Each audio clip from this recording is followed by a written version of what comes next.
Info terupdate malam ini, pencairan PKH BPNT tahap 5 bulan September tahun 2024. Nah, apakah ada saldo masuk apa belum? Hari ini berikut hasilnya. Assalamualaikum warahmatullahi wabarakatuh. Apa kabar semuanya? Semoga selalu sehat, dilancarkan rezekinya, dimudahkan segala urusannya, amin. Nah, di video kali ini saya akan berbagi informasi yaitu aturan penting terkait pencairan bantuan PKH tahap September-Oktober tahun 2024. Nah, lalu kira-kira ada aturan terbaru seperti apa ya? Maka dari itu simak terus videonya sampai selesai agar supaya tidak menimbulkan gagal paham dalam menyerap informasinya. Namun sebelum itu jangan lupa dukungannya untuk channel ini, TV-ku ini dengan cara subscribe dan like jika dirasa bermanfaat dan agar tidak ketinggalan informasi terbaru selanjutnya. Bagi yang subscribe semoga selalu sehat, dilancarkan rezekinya, dimudahkan segala urusannya, dan menjadi orang sukses di masa depan, amin. Nah oke, langsung saja berikut ini terkait peraturan terbaru pencairan bantuan PKH BPNT September tahun 2024. Nah, perlu diketahui bahwasanya pencairan bantuan PKH di tahun 2024 itu masih sama ya, pencairannya melalui kartu KKS dan nominalnya pun bisa berbeda-beda ya, tergantung komponen yang dimiliki. Nah, selain itu juga sudah ada peraturan yang sudah ditetapkan dalam hal pencairan PKH di tahun 2024. Jadi untuk bantuan PKH itu adalah bantuan bersyarat. Jadi harus memiliki komponen PKH seperti anak balita, kemudian anak sekolah SD, anak sekolah SMP, anak sekolah SMA. Kemudian penyandang disabilitas berat dan juga komponen PKH lansia, serta komponen ibu hamil.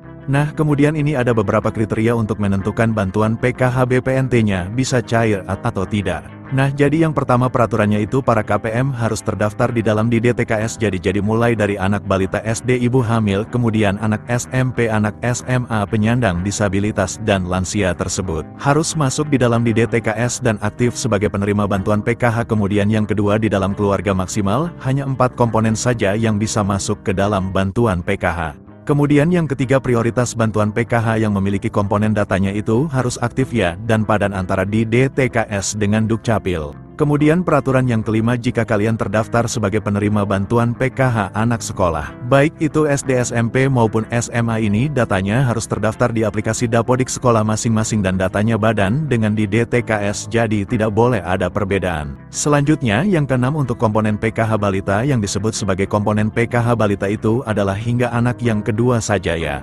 Apabila ada balita ketiga ataupun balita keempat dan seterusnya, maka sudah tidak dapat dibilang penerima bantuan PKH lagi ya, karena dibatasi sampai balita kedua saja. Selanjutnya peraturan ke-8 untuk komponen disabilitas, jadi maksimalnya itu ada 4 orang ya yang bisa menerima bantuan PKH. Kemudian selanjutnya untuk komponen lansia, peraturannya adalah yang dibilang komponen PKH lansia sama seperti penyandang disabilitas, yaitu maksimal 4 orang saja. Kemudian peraturan selanjutnya untuk komponen lansia tersebut itu usianya harus mencapai minimal umur 60 tahun ke atas. Selanjutnya untuk komponen cucu itu juga bisa masuk ke dalam pencairan bantuan PKH asalkan lolos sebagai penerima dan memenuhi persyaratan.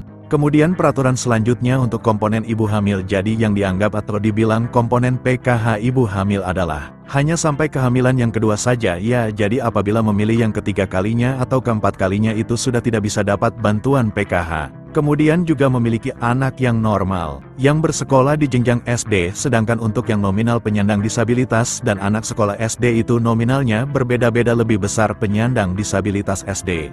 Maka yang masuk komponen PKH adalah komponen disabilitas yang didahulukan, jadi sudah jelas, yaitu adalah peraturan bantuan PKH di tahun 2024. Sementara untuk jadwal pencairannya jika tidak ada perubahan akan dicairkan di antara bulan ini atau Oktober tahun 2024. Nah, berikut ini hasil cek saldo hari ini, terupdate hari ini. Nah, berikut ternyata saldonya masih kosong, masih zong, belum ada tanda-tanda pencairan. Nah, sekian dulu informasi ini, semoga bermanfaat bagi semua. Assalamualaikum warahmatullahi wabarakatuh.